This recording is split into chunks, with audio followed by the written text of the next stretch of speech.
Okay, we're up to the fourth aliyah for Nitzavim Vayelech, verse 15. Behold, I have set before you today life and good and death and evil. Shouldn't be evil and death. I mean, once you're dead, like what worse can happen to you? So why is it death and evil? So it's life and good and death and evil. Very interesting. Okay. Inasmuch as I command you this day, so it's very like over and over again, the Torah is telling you that it's like now, like the Torah is talking to us. Obviously, the Torah was talking to that generation then when these words were actually spoken, but it's also talking to us right this minute. I think I've said that enough. All right. Inasmuch as I commanded you this day to love the Lord your God, to walk in his ways, and to observe his commandments, his statutes, and his ordinances, so that you will live and increase, and the Lord your God will bless you in the land to which you are coming to take possession of it. So is there a difference between, okay, so it says mitzvatecha v'chukatecha v'mishpatev. So there's mitzvos and there's a hukim, which are the things that we're not really supposed to understand, and then there's the actual mishpatim, which are like the mitzvahs, but they're all said as a mitzvah. That's interesting. I think the Torah has done this before, where it's introduces this phrase of mitzvatecha and hukim and the mishpat. Sometimes they're introduced as just hukim and mishpatim, and sometimes they're just said as mishpatim, and we don't know if they're it doesn't mention that they're a hok or huk. Okay.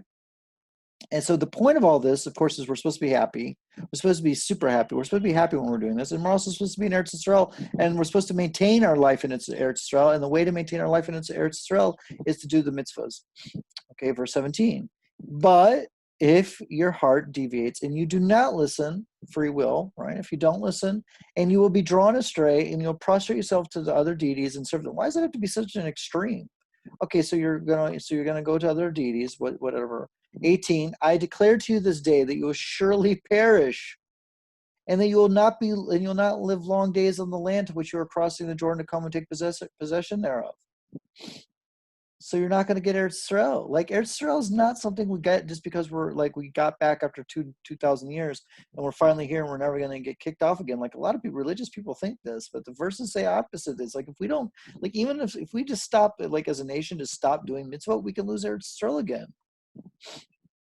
This day I call upon the heaven and earth as witnesses that I have warned you. I have set before you life and death, the blessing and the curse. You shall choose life so that you and your offspring will live. I mean, you can't do the mitzvot if you're dead, right? To love the Lord your God, to listen to his voice, and to cleave to him. For this is your life and the length of your days. Like, why would people not want to do this? To dwell in the land which the Lord your Lord swore to your forefathers, to Avram, Yitzhak, to Yaakov, to give to them. So it's always on the koach of Avram, Yitzhak, and Yaakov, this promise, and on our actual actions. And Moses went and he spoke to the following words to all of Israel. Isn't Moses saying this? What does it mean? Who's writing this? Who's writing this verse? And Moses went and he spoke. Moses wrote this down. Moses has been speaking this whole time. Okay. I don't understand this all of a sudden like change in how the verses are being presented. And he said to them, today I'm 120 years old. I can no longer go or come. And the Lord said to me, he shall not cross the Jordan. So is this Yeshua ben Nun writing this? Who's writing these verses? Okay, I don't know. The Lord your God will cross before you. He will destroy these nations from before you, so that you'll possess them. Yeshua will cross before you as the Lord has spoken. So it really sounds like somebody else is writing these few verses, but supposedly Moses has been talking this whole time. And the Lord will do to them as he did to the Amorite kings, Shihon and Og, and their land, all of which he destroyed. So we're going to cross over to the Jordan. Moses isn't going to get to go, but Yeshua's going to be there, and he's going to, don't worry about those nations that are dwelling there. And the Lord will deliver them before you, and you shall do to them according to all the command that I've commanded you.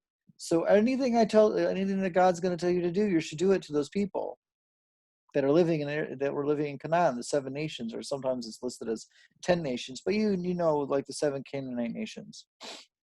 Be strong and courageous, never fear nor be dismayed of them, for the Lord your God is the one who goes with you. He will neither fail you nor forsake you. Again, this is like really? I mean, it says this, but it's always on the if. It's like we have to do the mitzvah.